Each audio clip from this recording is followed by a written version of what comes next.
நாம நிற்கிற இந்த கடை தான் வந்து பார்த்தோம்னாக்கா மதுரை பனமரத்து பிரியாணி கடை. ஸோ அரை நூற்றாண்டு காலமாக அன்றையிலேருந்து இன்றைய வரைக்கும் பார்த்தீங்கன்னாக்கா அந்த குறும்பாட்டு பிரியாணி அப்படின்றது இங்கே வந்து ரொம்ப பிரபலமான ஒன்று. ஸோ மதுரையில் வந்து யாரை கேட்டாலும் பனைமரத்து பிரியாணி எங்கே இருக்குது அப்படின்னா சொல்லிடுவாங்க. இல்லை மதுரையில் எங்கே பிரியாணி சாப்பிட்லாம் அப்படின்னாக்கா நம்ம சொல்லிடுவாங்க இந்த பனைமரத்து கடையில். ஸோ இந்த வெரைட்டிஸு பிரியாணி இப்படிலாம் இருக்கட்டும். ஸோ இந்த கடையில் பிரியாணி எப்படி இருக்குது, அந்த பிரியாணியோட டேஸ்ட் எப்படி இருக்கும், வேறு என்னென்ன வெரைட்டிஸ் இருக்குது அப்படிங்கிறத நம்ம பார்த்தும் அந்த கடையில் இருக்கவங்கள்ட்ட நம்ம கேட்டும் தெரிஞ்சுக்கலாம். ஸோ வாங்க இந்த பனைமரத்து பிரியாணி கடைக்கு எப்படி வரணும் அப்படின்னு பார்த்தோம்னாக்கா அந்த மதுரையில் நம்ம கீழே வெளி ரத வீதி இருக்குது பார்த்தீங்களா. ஸோ அந்த வெளி ரத வீதியில் நீங்கள் வந்துட்டே இருந்தீங்கன்னா ஒரு சர்ச் இருக்கும். ஸோ அந்த சர்ச்சுக்கு பக்கத்துலேயே பார்த்தோன்னா ஜஸ்ட் ஒரு லெஃப்ட்டில் ஒரு ரோடு கட் ஆகும். அதுதான் வந்து புது மாகாளிப்பட்டி ரோடு அப்படின்னு சொல்கிறாங்க. ஸோ அதுக்கு அந்த ரோட்டில் வந்து பார்த்தோன்னா ஜஸ்ட் ஒரு 2-3 பில்டிங் பக்கத்தில் இருக்கிறது தான் பனைமரத்து பிரியாணி கடை. ஸோ இன்னும் கரெக்டாக சொல்லணும்னா நம்ம புனித மரியன்னை ஆர்சி ஆரம்ப பள்ளி, அந்த பள்ளிக்கூடத்துக்கு நேர் ஆப்போசிட்டில் இருக்கிறது தான் பனைமரத்து பிரியாணி கடை. பனமரத்து பிரியாணி கடை இதனுடைய வரலாறு அப்படின்னா என்னன்னு சொல்லலாம். யார் தொடங்கினது அப்படின்னு சொல்லுங்க. அவங்க எங்கள் மாமனார் ஆரம்பத்தில் தொடங்கினது. கீழே உட்காந்து சாப்பிட்டு இருந்தாங்க. இப்போ அவங்க மயம் தொடங்குறாரு. இப்போ அடுத்து என் மயம் உங்க பையன், அதாவது 3வது தலைமுறையா இந்த கடை வந்து தொடர்ந்து நடைபெறுகிறது. இப்போ பார்த்தோம்னா பிரியாணி அப்படின்னா மதுரையில் வந்து பிரியாணி நிறைய கடைகள் இருக்குது. இப்போ சென்னை பிரியாணி, ஆம்பூர் பிரியாணி அப்படின்னு பார்த்தா பாஸ்மதி ரைஸ் வந்து யூஸ் பண்ணுறாங்க. உங்களோட பிரியாணியில் எந்த மாதிரியான ரைஸ் வந்து யூஸ் பண்ணுறீங்க மேடம்? பாஸ்மதி யூஸ் பண்ண மாட்டோம். சீரக சம்பா தான் யூஸ் பண்ணுவோம். சீரக சம்பா தான் யூஸ் பண்ணுவோம். ஆரம்பத்திலேருந்து அதுதான் யூஸ் பண்ணுவோம். சீரக சம்பா தான் யூஸ் பண்ணிட்டு இருக்கீங்க.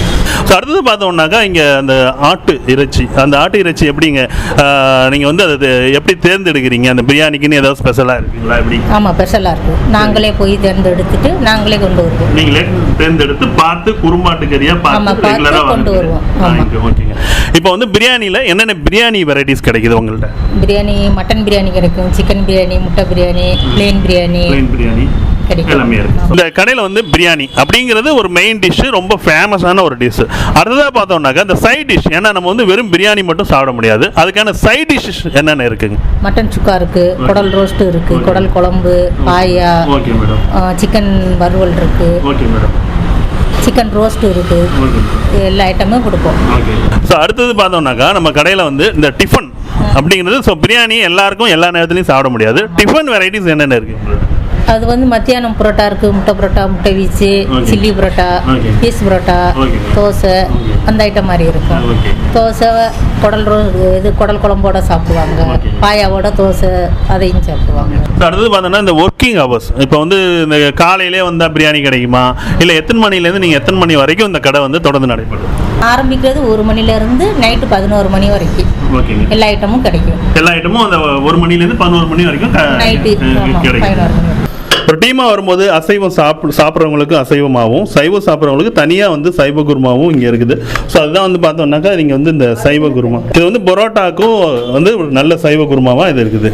ஆட்டுக்கால் சூப் எப்போதும் பார்த்தோம்னா இங்கே வந்து ஃப்ரெஷ்ஷாக அந்த சுட சுட நம்ம அது இந்த ஈவினிங் டைமில் வந்து இந்த ஆட்டுக்கால் சூப் சாப்பிடணும் அப்படின்னாக்கா ரொம்பவே சூப்பராக இருக்கும். ஏன்னாக்கா அதேமாரி கிராமப்புறங்களில் பார்த்தோம்னாக்கா மார்னிங்கில் வந்து அது நைட்டு சூப்பர் ரெடி பண்ணி அந்த அடுப்பு கனல்லே வச்சுருப்பாங்க. ஸோ அதுக்கப்புறம் வந்து பார்த்தோன்னா ஈவினிங்லேயே நம்ம அதை வந்து சாப்பிட்லாம். ஸோ இங்கே வந்தோம்னாக்கா நம்ம வந்து இந்த ஆட்டுக்கால் சூப் அதையும் நம்ம இங்கே வந்து சூப்பராக நம்ம வந்து சுவைத்து சாப்பிட முடியும். இது வந்து மட்டன் குழம்பு, அதாவது நம்ம மட்டன் எலும்பு குழம்பு, அந்த பரோட்டா, கொத்து பரோட்டா இந்த மாதிரி வாங்குறதுக்கான அந்த மட்டன் எலும்பு குழம்பு சால்னா. இது பனைமரத்து பிரியாணி கடை. ஸோ இதில் வந்து ரெகுலராகவே வந்து சாப்பிட்றவங்க நிறையா பேர் இருக்காங்க. ஸோ அதில் வந்து நம்ம ஃப்ரெண்ட்ஸ் கொஞ்சம் பேர் இருக்காங்க. ஸோ அவங்கள்ட்ட வந்து நம்ம கேட்டு பார்ப்போம் இதோட கடையோட டேஸ்ட் எப்படி இருக்குது அப்படின்றது. ஸோ வணக்கம் ஜி, உங்கள் பேர் சொல்லுங்கள். மதன்குமார்.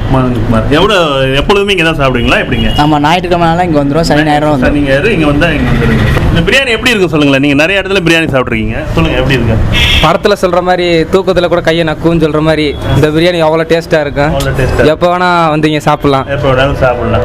ஸோ ஆனால் இப்போ நீங்கள் வந்து பரோட்டா சாப்பிட்றீங்களே, ஸோ உங்களுக்கு எப்படி இந்த பரோட்டாவும் இந்த டைம் இந்த கடையில் எப்படி இருக்கும் சொல்லுங்கள்? பரோட்டா வந்து மதிய நேரத்தில் ரொம்ப நல்லாயிருக்கும்.